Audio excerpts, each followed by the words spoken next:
فاعوذ باللہ من الشیطان الرجیم بسم اللہ الرحمن الرحیم النبی اولا بالمؤمنین من انفسہم صدق اللہ العظیم وصدق رسولہ النبی الکریم ونحن علی ذالک لمن الشاہدین والشاکرین والحمد للہ رب العالمین۔ حضرات محترم،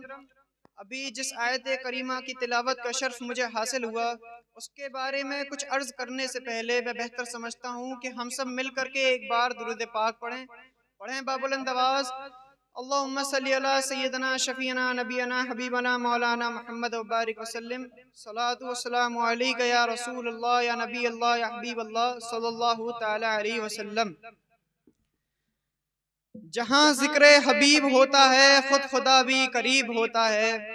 جہاں ذکر حبیب ہوتا ہے خود خدا بھی قریب ہوتا ہے، ان کی محفل میں آنے والا آدمی خوش نصیب ہوتا ہے۔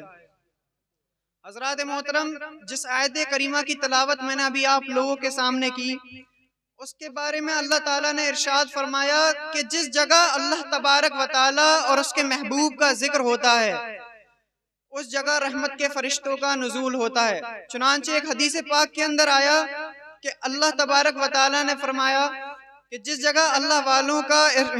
والوں کا ذکر ہوتا ہے اس جگہ رحمت کا نزول ہوتا ہے۔ تو غور کرنے کی بات ہے، جو تمام صالحین کے مرسلین، جو تمام صالحین اور مرسلین کے سرداران ہیں، جن کے صدقے یہ کائنات سجی، جن کے صدقے یہ محفل سجی، جن کے صدقے آج ہم اور آپ اس محفل کے اندر موجود ہیں،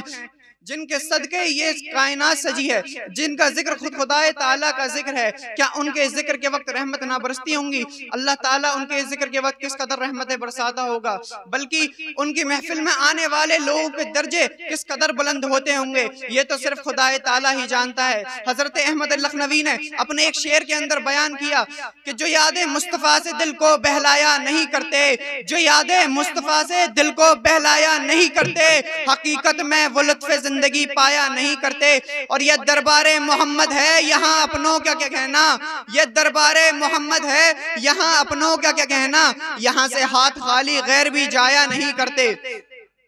حضرات محترم، آج کے وقت میں حضرت مولانا شاہ ولی اللہ محدث دہلوی کو کون نہیں جانتا؟ وہ اپنی ایک کتاب کے اندر لکھتے ہیں کہ میں ایک بار مکہ معظمہ کے اندر موجود تھا، وہاں ایک میلاد تھا جس میلاد کی بنیاد 12 ربیع الاول دی۔ حضرات محترم، وہ اس میلاد کے اندر موجود ہوئے، انہوں نے غور کیا کہ بیچ محفل میلاد میں ایک روشنی بلند ہوئی۔ جب اس پر غور کیا تو یہ رحمت انوار الہی اور ان فرشتوں کی تھی جو ایسی مقدس محفلوں کے اندر حاضر ہوتے ہیں۔ کسی نے کیا خوب کہا ہے، جس جا پہ پڑی جاتی ہے نعت شہ ابرار، جس جا پہ پڑی جاتی ہے نعت شہ ابرار، نازل ہوا کرتی ہے وہاں رحمت غفار۔ آتے ہیں ملک دیکھنے اس بزم کا دیدار، آتے ہیں ملک دیکھنے اس بزم کا دیدار، کرتے ہیں کھڑے ہو کر کے برابر یہی اذکار۔ صلوات کے پڑھنے کی سزاوار ہے محفل، صلوات کے پڑھنے کی سزاوار ہے محفل، جنت کے دلانے کی مددگار ہے محفل۔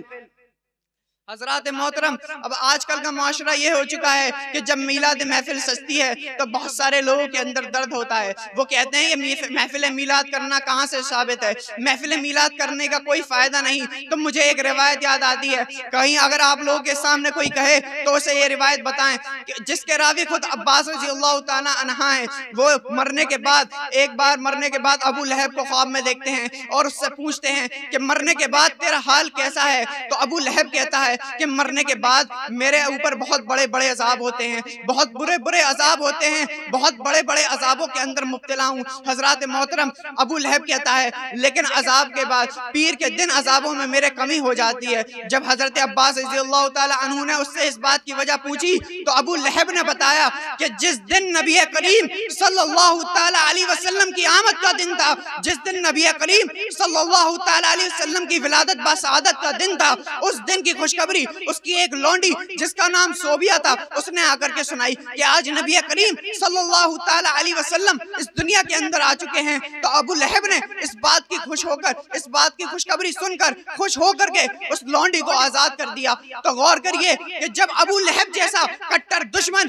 جو نبی کریم صلی اللہ تعالیٰ علیہ وسلم کی دشمنوں کی بڑی فہرست میں آتا ہے، جو بہت بڑا دشمن تھا، اگر وہ نبی کریم صلی اللہ تعالیٰ علیہ وسلم کی آمد کی خوشی میں اپنی اپنی ایک لونڈی کو آزاد کر دے تو اس دن اس کے عذاب میں کمی ہوتی ہے۔ تو جو ہم غلامان مصطفیٰ اس محفل کو سجاتے ہیں، اس محفل کو کرتے کراتے ہیں، اس محفل کو پڑھتے پڑھاتے ہیں، اس محفل میں دوسروں کو دعوت دیتے ہیں، کیا ہم اس ثواب سے محروم ہو سکتے ہیں؟ ہرگز ہرگز نہیں، بلکہ ہمارا عقیدہ تو یہ ہے جو محفل میلاد محمد کو پڑھائے، جو محفل میلاد محمد کو پڑھائے، اللہ سے مانگے جو مراد اپنی پائے، اللہ سے مانگے جو مراد اپنی پائے، محتاج کسی کا نہ ہو کچھ دکھ نہ اٹھائے، محتاج کسی کا نہ ہو کچھ دکھ نہ اٹھائے، مر جائے تو جنت میں بڑے شوق سے ہو جائے۔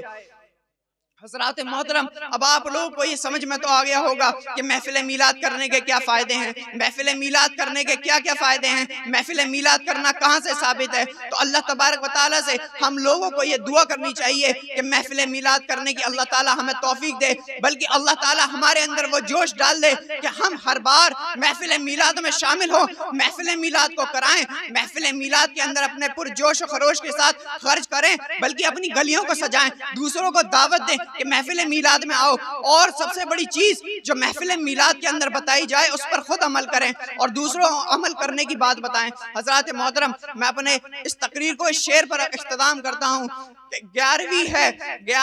عید 11ویں پر خوب خوشیاں کیجئے، 11ویں شریف پر خوب خوشیاں کیجئے، رحمت و بخشش کے دن بخشش کا سامہ کیجئے، جن کے صدقے میں اللہ نے ہمیں سب کچھ ہے دیا، ان کے صدقے دل و جان قربان کیجئے۔ وما علینا الا البلاغ۔ السلام علیکم ورحمۃ اللہ۔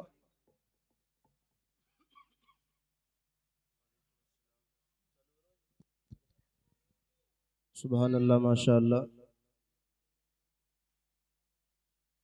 محمد معین رضا مائک پر آئیں اور چند اشعار